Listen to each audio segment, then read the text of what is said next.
Okay, students, welcome back. Accident, this definition we have already done in the live session. I will just repeat it. The word accident means some unlooked for, यानी कि जो पहले से सोची ना जा सके. Mishap, यानी कि कोई इंसिडेंट. Untoward, यानी कि जो पहले से ना सोचा जा सके. Which is not an expected or designed by the injured workman, यानी कि जो पहले से एक्सपेक्टेड ना हो और वो पहले से मतलब डिजाइन ना करी गई हो, उसी को हम एक्सीडेंट बोलेंगे. क्योंकि अगर वो डिजाइन करी गई है यानी कि मैं जानबूझ के कोई चीज कर रहा हूं तो वो एक्सीडेंट नहीं माना जाएगा. This is the definition of accident himself even though there may be negligence on his part. उससे गलती हो सकती है, गलती को ऐसा नहीं है कि उससे गलती हुई है तो उसे एक्सीडेंट नहीं माना जाएगा. Yes, even if he is negligent then also it will be taken as a accident, but it should not be something which you are looking forward और यू हैव डिजाइंड इट. क्योंकि accident जब होना होता है वो अचानक से होता है, वो पहले से सोची समझी नहीं हो सकती. This is the main thing. Next is the employer is liable to pay compensation only if personal injury is caused to a workman by an accident arising out of any course of employment. ये मैं already this I have already explain. An accident arising out of, an accident arising out of, यहाँ पे out यहाँ पे miss हो रहा है, पहले भी हमने स्लाइड्स में यही किया है. An accident arising out of का मतलब है यानी कि जब वो एम्प्लॉयर का काम कर रहा हो. ये नहीं कि अपने घर में बैठा है और उसे चोट लग जाए तो वो कंपनसेशन क्लेम करे, नहीं. चोट लगने के दौरान it should be an accident arising out of, यानी कि arising out of his employment, यानी कि वो उस वक्त एम्प्लॉयर के दिए काम को करता हुआ होना चाहिए. And in the course of employment का मतलब है the time duration. That is the time duration. Let's say the time duration 9 a.m. to 6 p.m. So this is the time duration within which if he gets some kind of injury then it will be compensated. कहने का मतलब यह है बच्चों, ये दोनों condition fulfil होनी चाहिए. that the accident should arise out of employment and in course of employment, right? Now out of employment में एक चीज और आएगी. an accident arising out of employment implies a causal connection between the injury and the accident and the work done in the course of employment.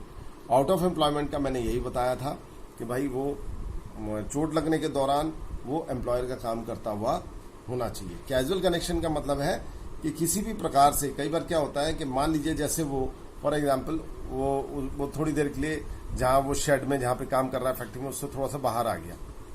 मान लीजिए वो कुछ भी कर रहा है, तंबाकू खा रहा है, कुछ भी कर रहा है, ऐसे दौरान अगर उसको एक्सीडेंट हो जाता है, उसको मान लीजिए पत्थर आया उसके सर पे लग गया, एन एग्जाम्पल, तो भी उसको आउट ऑफ एम्प्लॉयमेंट ही माना जाएगा. क्योंकि वो कह रहा है an accident arising out of employment implies a casual connection. ऐसा नहीं कि बिल्कुल डायरेक्ट कनेक्शन होना चाहिए. अगर कैजुअल कनेक्शन भी है और हमें ये लगता है कि at the time of injury he was engaged in doing some work of the employer, तो वो हकदार माना जाएगा, आउट ऑफ एम्प्लॉयमेंट माना जाएगा और उसे कॉम्पनसेशन पे करना पड़ेगा. राइट, चलिए. To prove that the injury arose out of employment, two conditions must be fulfil. ये दो कंडीशंस हैं रिलेटेड टू किससे बच्चों? आउट ऑफ एम्प्लॉयमेंट से. तो पहला है injury must have resulted from some risk incidental to the duties of the services. जो इंजरी हुई है, हर काम में कुछ खतरा होता है, कुछ रिस्क होता है, ठीक है.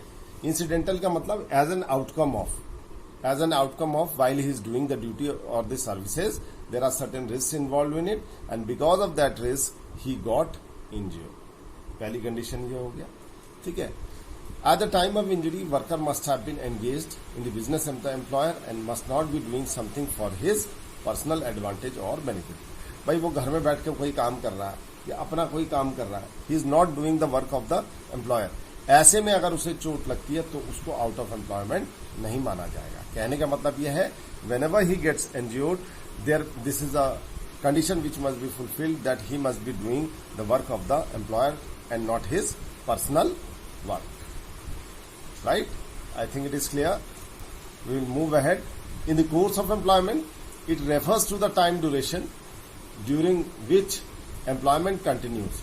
जैसे 9 से 6 बजे तक का उसको काम करना है. It includes not only the period where he is doing the work actually allotted to him, but also the time where he is at a place where he would not be but for his employment. Now ये थोड़ा extended meaning है. देखो बच्चों, काम करने के दौरान का जो समय है वो किससे रिलेटेड है? वो टाइम ड्यूरेशन से रिलेटेड है. काम करने का जो टाइम ड्यूरेशन है उससे रिलेटेड है इन कोर्स ऑफ एम्प्लॉयमेंट. तो चोट जो होनी चाहिए उस समय के दौरान होनी चाहिए।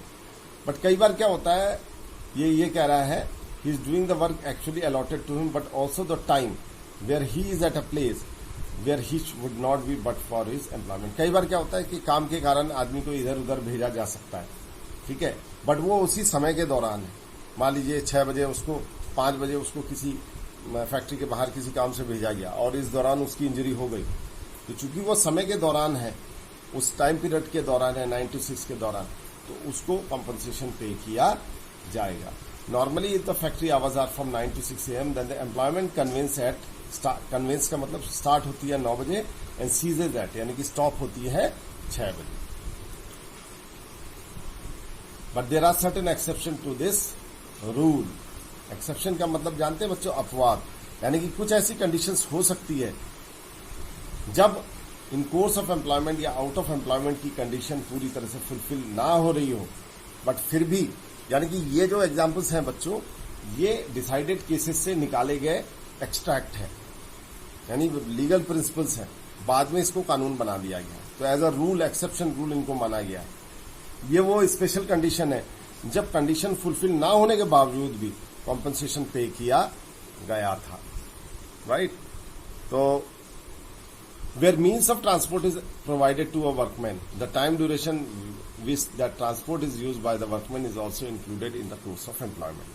अब जैसे ये एक्सेप्शन है, अब देखिए हमने कहा कि काम 9 बजे शुरू होता है मान लीजिए, बट 8:30 बजे उसे बस लेने आई है फैक्ट्री की और वो उसे लेके मान लो फैक्ट्री पे पहुंच रही है। नाउ ड्यूरिंग दिस पीरियड मान लीजिए बस का एक्सीडेंट हो गया, उसे इंजरी हो गई, तो नेचुरली इस पीरियड को भी, ये 8:30 से 9 बजे के पीरियड में जब वो ट्रैवल कर रहा है ट्रांसपोर्टेशन के थ्रू, उसको भी टाइम पीरियड में 9 से 6 के टाइम पीरियड में इंक्लूड किया जाएगा और in that case also he will be paid the compensation. I think it is clear, ठीक है।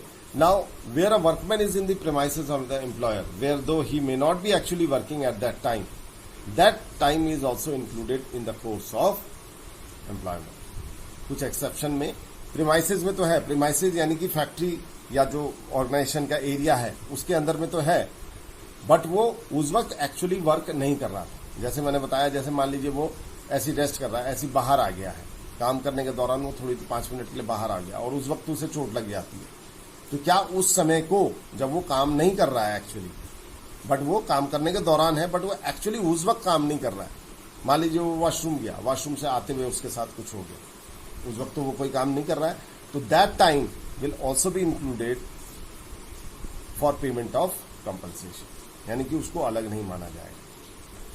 Now, where a period of rest is granted to a workman, the course of employment includes the period of rest, provided the workman remains in the employer's premises during the rest period. देखिए factories वगैरह में बच्चों हर 2 घंटे 3 घंटे बाद 10-15 minute का rest दिया जाता है। ऐसे में आदमी कोई वॉशरूम जा रहा है, कोई अपना कुछ कर रहा है, ठीक है, तो ये सारी चीजें जो है उस पीरियड को इंक्लूसिव किया गया है।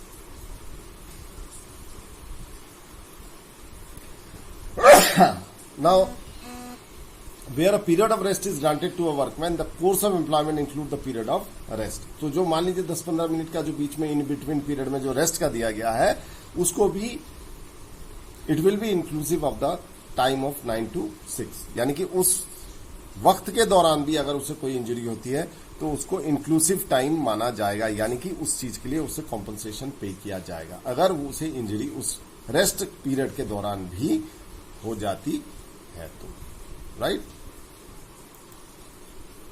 Now lastly, where a workman reaches the place of employment well in time to equip himself for the work, he is in the course of employment. इसका मतलब ये हुआ बच्चों कि मान लीजिए काम 9 बजे से शुरू होना है, आदमी 10-15 मिनट पहले कोई हेलमेट पहन रहा है, कोई सेफ्टी गियर पहन रहा है, ठीक है, और अभी एक्चुअली उसने वर्क करना शुरू नहीं किया है, but even then this 10-15 minutes before, if he gets injured, so it will be included in the time duration for the purpose of calculation of compensation. उसको भी valid in course of employment माना जाएगा. So I will conclude here.